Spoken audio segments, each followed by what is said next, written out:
দিল্লির লালকেল্লা বিস্ফোরণের ঘটনায় এবার উত্তরপ্রদেশের কানপুর থেকে আরও এক চিকিৎসককে আটক করল সন্ত্রাস দমন শাখা এটিএস। কানপুরে এক ভাড়া বাড়ি থেকে বৃহস্পতিবার ভোরে ওই যুবককে আটক করা হয়েছে। জানা গিয়েছে, দিল্লি কাণ্ডে ধৃত মহিলা চিকিৎসক শাহিন সিদ্দিকের সঙ্গেও যোগাযোগ ছিল ধৃত যুবকের। এনআইএ সূত্রে জানা গিয়েছে, ধৃত চিকিৎসকের নাম মোহাম্মদ আরিফ। পড়াশোনা করেছেন কার্ডিওলজি নিয়ে। কানপুরের অশোকনগর এলাকার একটি বাড়িতে ভাড়া থাকতেন আরিফ। বৃহস্পতিবার ভোরে সেখান থেকে তাকে আটক করা হয়েছে। অভিযোগ, ধৃত শাহিনের সঙ্গে নিয়মিত যোগাযোগ রাখতেন আরিফ ও বাকিরা। একই সঙ্গে চণ্ডীগড় ও পাঞ্জাবের মোহালির 4-5টি জায়গায় তল্লাশি অভিযান চালিয়ে আরও একজনকে আটক করেছে এনআইএ। তাকেও জিজ্ঞাসাবাদ করা হচ্ছে।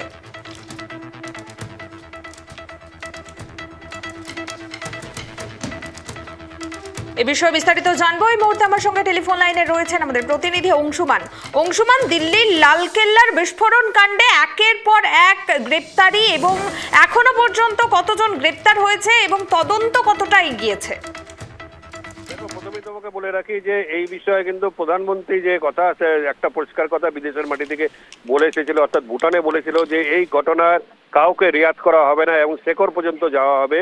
তার প্রমাণ কিন্তু যে এনআইএ বা বিভিন্ন যে তদন্তকারী সংস্থাগুলো আছে তাদের তদন্তের ফলাফল থেকেই কিন্তু আমরা জানতে পারছি যে আজকে কিছুক্ষণ আগেই কানপুর থেকে একজন কার্ডিওলজিস্ট ডাক্তার, তাকে কিন্তু গ্রেপ্তার করেছে করা হয়েছে এটিএস।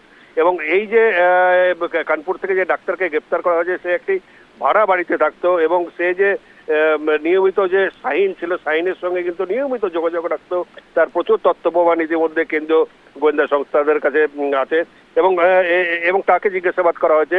এবং দেশের সর্বত্র বিভিন্নভাবে দিল্লি বোম ব্লাস্টের ঘটনায় এর জন্য তদন্ত করছে এনআইএ এবং অন্যান্য তদন্তকারী এই সংস্থাগুলো। এবং তারা আজকে শুধু এই ডাক্তারই নয়, এছাড়াও কিন্তু আরো একজনকে আটক করেছে এবং এরা প্রত্যেকেই বিভিন্নভাবে কোনোভাবে এই যে দিল্লির যে ব্লাস্ট হয়েছে তার সঙ্গে জড়িত রয়েছে বলে সমস্ত রকম আছে।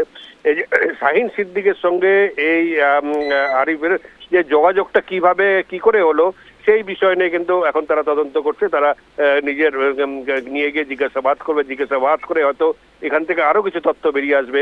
সেই তথ্য সূত্র ধরে হয়তো আরো কেউ গ্রেপ্তার হতে পারে, এটাই কিন্তু মনে করা হচ্ছে। বেশ, ধন্যবাদ অংশুমান।